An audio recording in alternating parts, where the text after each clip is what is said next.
Mula kay Antonio Alvarez. Ang sabi po niya rito, "Hi po, pwede po magtanong. Bakit ang Sabat nyo ay Friday sunset till Saturday sunset? Tama po ba? Sa Book of Genesis kasi, ang unang araw ay nagkahapon at nagkaumaga." Thanks po. Ayan. So, nagkahapon at nagkaumaga. Kaya, hindi sunset to sunset. Yun na nga yung katunayang sunset to sunset eh. Nagkahapon at nagkaumaga eh. Isa pa sa mga dapat natin itama ang mga ganito pong pagkaintindi. Alin ba nauna? Hapon o umaga? Brother Gumer? Ay maliwanag, Brother Johnson, na talagang hapon ang nauna. Hindi naman po sunset nga. Hapon. No? Kung babasahin po natin yung verse 5 ng Genesis, sa English kasi yan, Brother Johnson, evening eh. There was morning and there was evening, the first day. Yun po yung sabi dyan sa English. Ay sa Tagalog po kasi ginamit ay nagkahapon. Ang ibig sabihin tong nagkahapon ay ibig sabihin nauna po talaga yung evening. Mm-hmm. Kaya sa Genesis mas maganda yung translation sa English, Brother Johnson eh. Ang sabi niya, in the evening, in the morning were the first day. Yan. So nauuna po yung evening at yung evening na yan ay Erev sa Hebreo. Ang ibig sabihin ng Erev ay evening, night, sunset. Yan po yung meaning. Evening, night, or sunset. At maliwanag po yan dito sa Genesis na ang nauna talaga ay paglubog ng araw. At marami po tayong makikitang mga palatandaan, Brother Johnson, bago ko ibigay sa iyo yung iba para hindi maubos. Halimbawa, itong Levitico na lang po sa 23:32 ay makikita na po natin dito sa Levitico 23 talatang 32. At ito po ay kautusan ng ating Panginoon. Ang sabi niya, magiging Sabat na takdang kapahingahan sa inyo at inyong pagdalamati ng inyong kaluluwa sa ikasyam na araw ng buwan sa hapon, mula sa pagkalubog ng araw hanggang sa muling pagkalubog. So, ito po yung talagang umpisa ng araw. Kahit ang mga Israelita na siyang pinagbigyan nitong utos ng Sabat ay alam po ninyo na talagang ang mga Israelita po mula sa paglubog ng araw po nila sinicelebrate yung Sabat, Brother Johnson. At maliwanag po yan, noong ang ating Panginoong Hesukristo ay ipako sa krus, ay mayroon po tayong mababasang ganito sa Juan, sa 19. Ang sabi niya doon sa 19 ay ganito po yung ating mababasa sa talatang 31. Ayan, tingnan po ninyo yung talata sa Juan 19:31. At ito po ay napakaliwanag. Ang sabi niya, ang mga Hudyo nga sapagkat nooy paghahanda. Yan. Yan pong paghahanda, ayan po ay araw ng Biyernes, no? Kung inyo pong titingnan sa tamang sa kasaysayan, Biyernes po talaga yan, kaya nga ang tawag sa kamatayan ng Panginoon noong araw ay Biyernes Santo, no? Ang sabi rito, upang ang mga katawan ay huwag mangatira sa krus sa Sabat. Ayan. Sapagkat dakila ang araw ng Sabat na yaon ay hiniling nila kay Pilato na mga umog ang kanilang mga hita at upang sila ay mga alis doon. Alam po natin na ang ating Panginoon ay namatay 3:00 ng hapon, Brother Johnson, hindi ba? Mm-hmm. No? So 3:00 siya ng hapon at ang sabi rito, noon ay araw ng paghahanda. At para hindi mangatira ang katawan sa Sabat, kailangan ng umugin yung mga buto doon sa tuhod kasi yun ang sumusuporta eh. Yun kasi ang nagpapatagal para mabuhay yung isang tao na ipinako sa krus. Kaya lang ang ating Panginoong Hesukristo, nung tingnan nila ay patay na. At para lang masiguradong patay na, siya ay tinusok sa tagiliran, Brother Johnson. Ano? So yan po yung kasaysayan ng kamatayan ng ating Panginoon. Biyernes po ito ng hapon. At ang sabi dito ay hindi dapat matira yung mga bangkay sapagkat magsasabat na. Oh, at makikita naman natin yan na ang sabi naman doon sa Lucas 23, sa talatang 52 naman po tayo, ay ganito naman. So, sa talatang 54, sorry, sa 23:54, ang sabi niya ganito, at nooy araw ng paghahanda. So, tama, no? Doon kay Juan, araw ng paghahanda din ang tawag. At ang sabi dito ni Lucas, nalalapit na ang Sabat. So, maliwanag po dyan mga kapatid na hindi po natin dapat pagtalunan po yan sapagkat yung mga tumututol po ng sunset to sunset ay iwan ko kung bakit hindi po nila matanggap itong bagay na ito. Pero napakaliwanag po ng pagtuturo ng Biblia, Brother Johnson. Yan po, balik muna sa inyo. Okay. Ayan. So, meron po tayo mga topic dyan tungkol sa sunset to sunset versus sunrise to sunrise sa YouTube at gawin din po sa Facebook. At panoorin lang po ninyo doon mga kapatid. Napaka-simple lang po niyan. Yung pong salita doon sa English na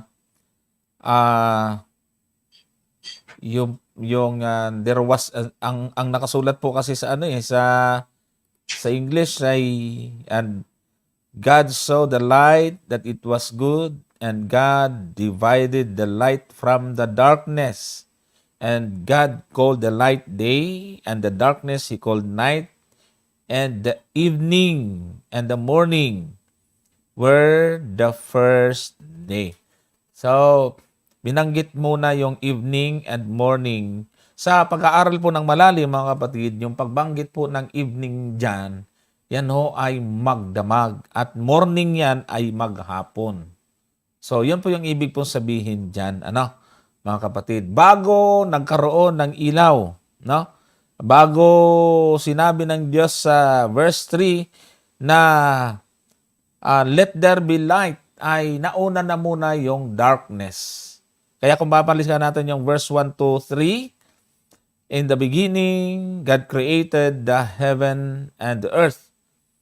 And the earth was without form and void, and darkness was upon the face of the deep. And the Spirit of God moved upon the face of the water. So, ibig sabihin, meron ng creation. Sa verse 1 ay may creation na nangyari. Anong unang na-create? Yung heaven and earth, langit at lupa.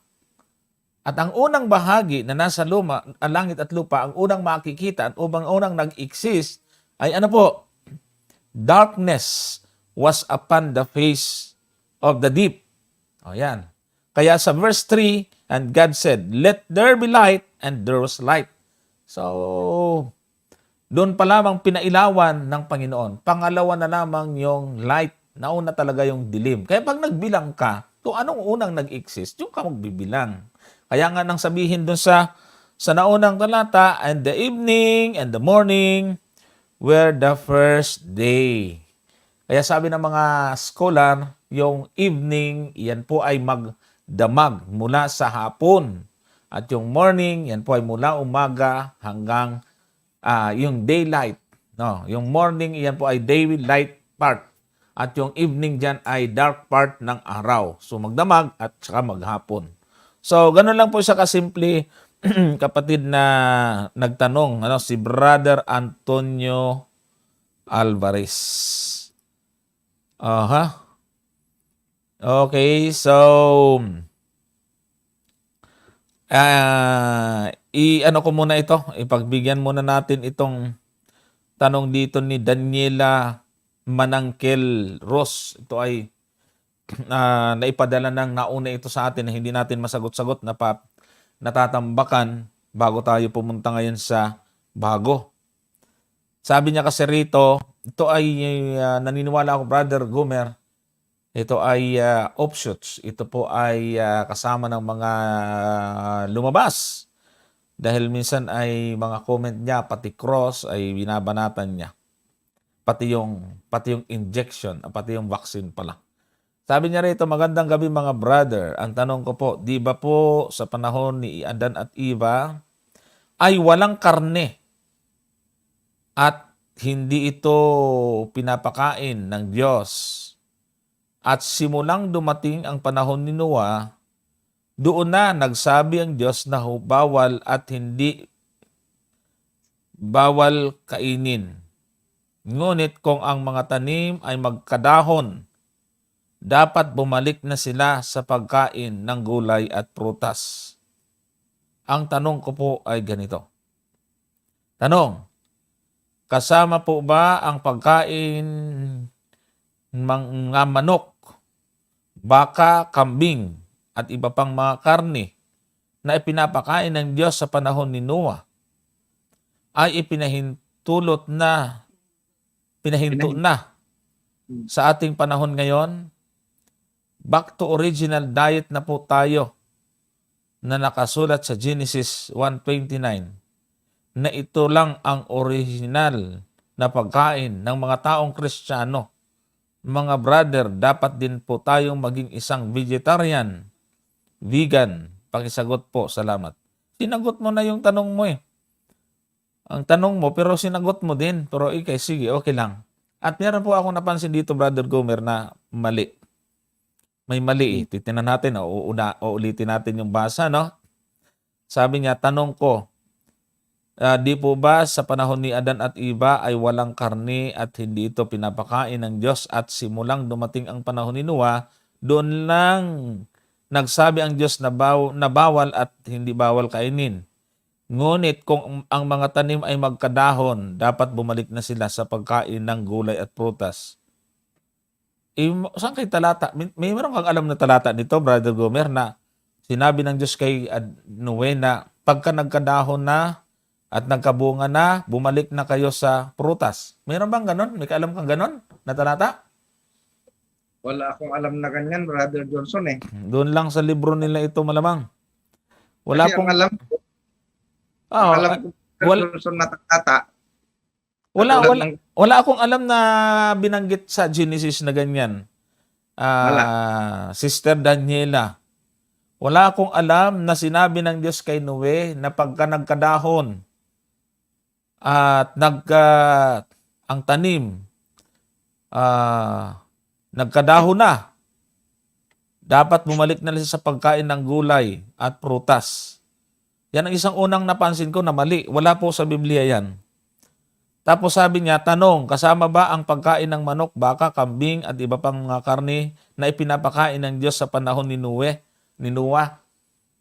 Lagpas pa sa panahon ni Noah, kapatid, ay nilinaw ng Diyos, hindi lang sa panahon ni Noah, nilinaw pa uli ng Diyos yan.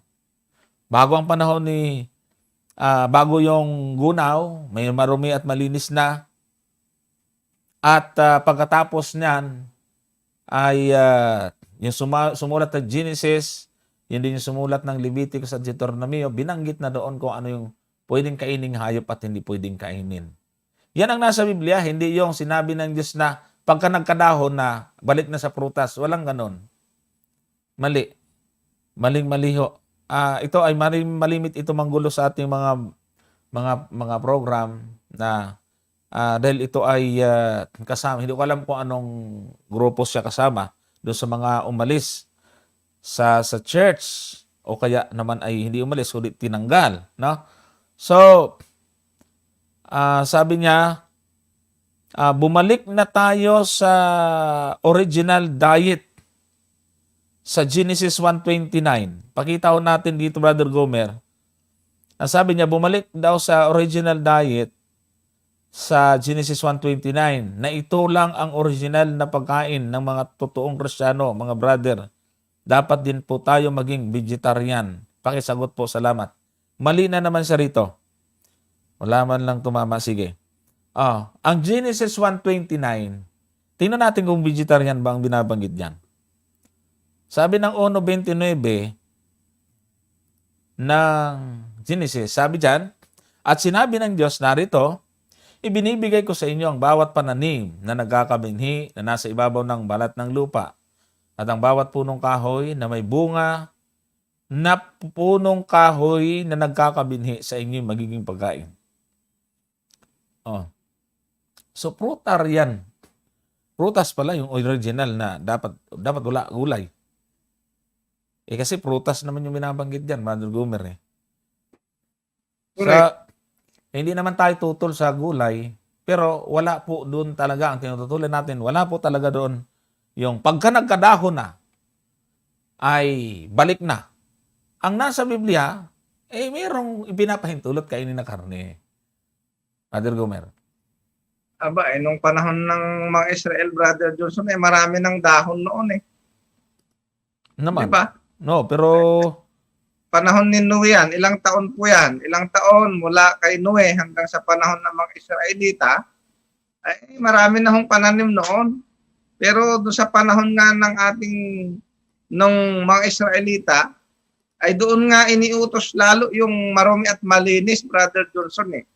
Kaya nga sigurado tayo na yung sinasabi niya na pag nagkadahon na, ay babalik na doon sa original diet, ay talagang, kumbaga suntok sa buwan. Sabi nga yung talata na yan.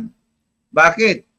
Ay kasi nga, pagdating ng ating Panginoong Hesukristo sa kanyang pangangaral, hanggang sa siya ay mabuhay na mag-uli na. Nung siya ay nabuhay ng mag-uli, ay tingnan po ninyo itong talata na ito, kung hindi nyo pa nababasa ito, sa Juan 21, ang talata ay, pisan siguro natin sa 7. Ay itong 21 ay ano na ito nabuhay na ang ating Panginoon mag-uli mula sa mga patay. At dito, babasahin ko, sabi niya, yung alagad nga na iniibig ni Jesus ay nagsabi kay Pedro, ang Panginoon nga, sapagkat nangisda yung mga itong gabi na ito Kaya't pagkarinig nga ni Simon Pedro na yaoy ang Panginoon, ay nagbigkis siya ng kanyang tunika, sapagkat siya ay hubot-hubad at tumalon sa dagat. Sa talatang 8, datapwat ang ibang mga alagad ay nagsilapit sa maliit na daong, sapagkat sila ay hindi lubhang malayo sa lupa, kundi may mga 200 siko na hinihila ang lambat na puno ng mga isda. At sa talatang 9, ay ganito yung ating mababasa. Kaya't nang sila ay magsilunsad sa lupa, ay nakakita sila doon ng mga bagang uling at isda ang nakalagay sa ibabaw at tinapay.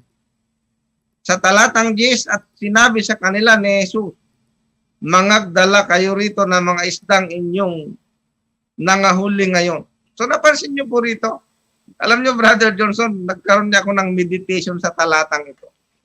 Na nung mabasa ko ito, parang ganito, nakakatuwa ang ating Panginoong Hesukristo, Brother Johnson Isipin mo siya, nabuhay na siyang mag-uli dito sa puntong ito, pero nakita mo, kumbaga, kung titingnan mo, siya yung nagpabaga ng uling, siya yung nag-ihaw ng isda.